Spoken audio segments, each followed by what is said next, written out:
Not so much. So, Sondra, we're getting pretty close to the end now. Uh, we have 2 hours, and how's it feel? You think you guys have something that's gonna fly? Yes, it's a very tight niche on the market, but I think it will be very attractive to the niche that we're looking for, which is scientists, universities, people in academia. And why did you choose this team to work with? I was attracted by the fact that I am personally aware of the volume of grant dollars that are out there from the government for scientific research.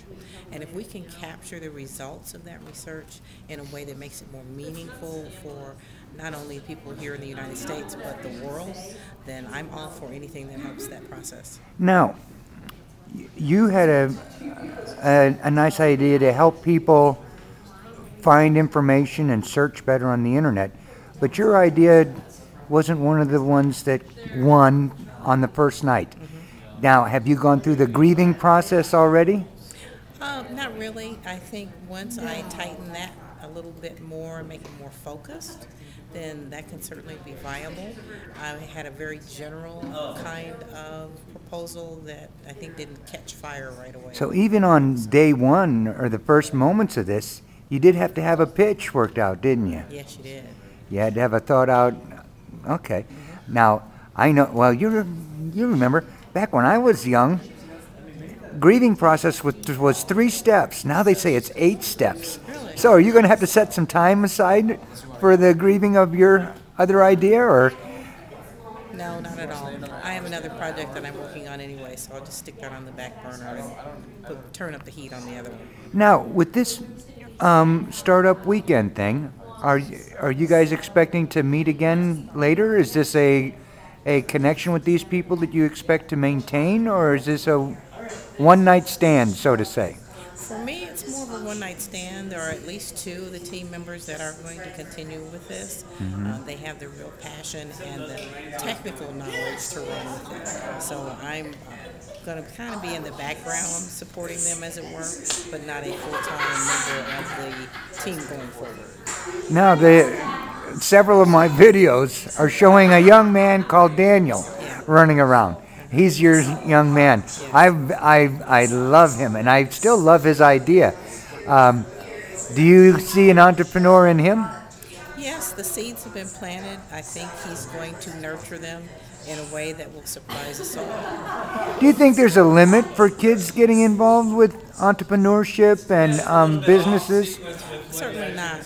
Some of the folks that I know that are very successful, especially those successful at a young age, have started about 8, 9 years old to understand what running a business is all about. Sometimes they start at something simple like a lemonade stand, but that helps them get their feet wet and get their seeds planted for bigger and better things.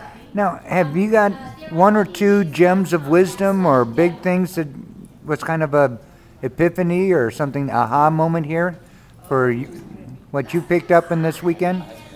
Oh, wow.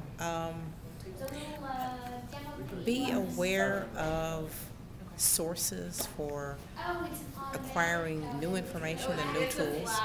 There are so many out there. I learned 5 or 6 just from my little group here. Mm-hmm. And from that perspective, getting out and being with people that are excited about technology and what it can do as I am is very time well spent for me. And your business card, it looked kind of cool. What's your normal business do? What's the name of your normal business?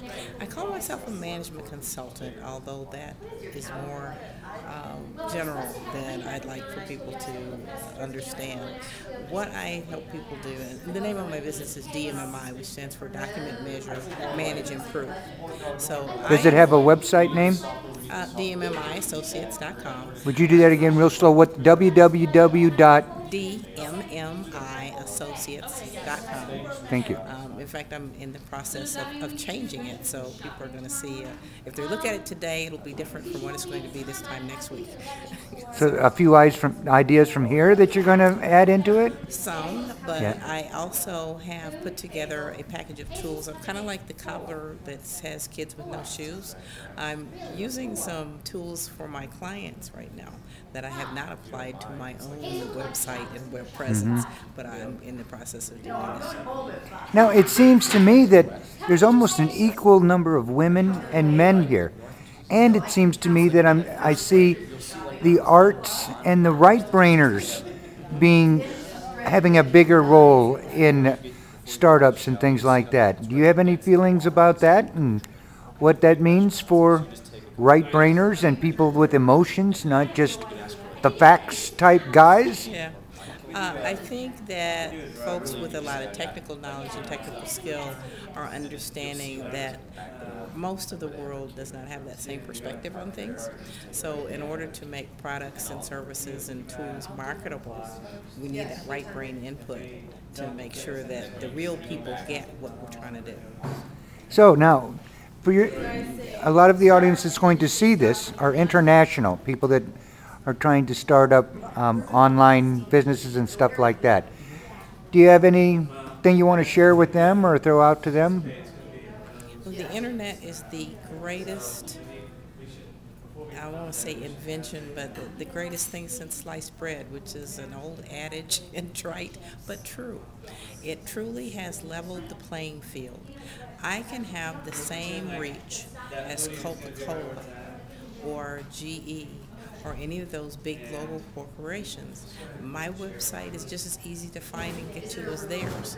The challenge, of course, is getting the traffic directed to the website. And that's some of what I work with my clients on, is how to get that internet visibility where people can actually find you if they're looking for it. But it's easy now to be found. Thank you, Sondra. Good luck tonight. Thank you.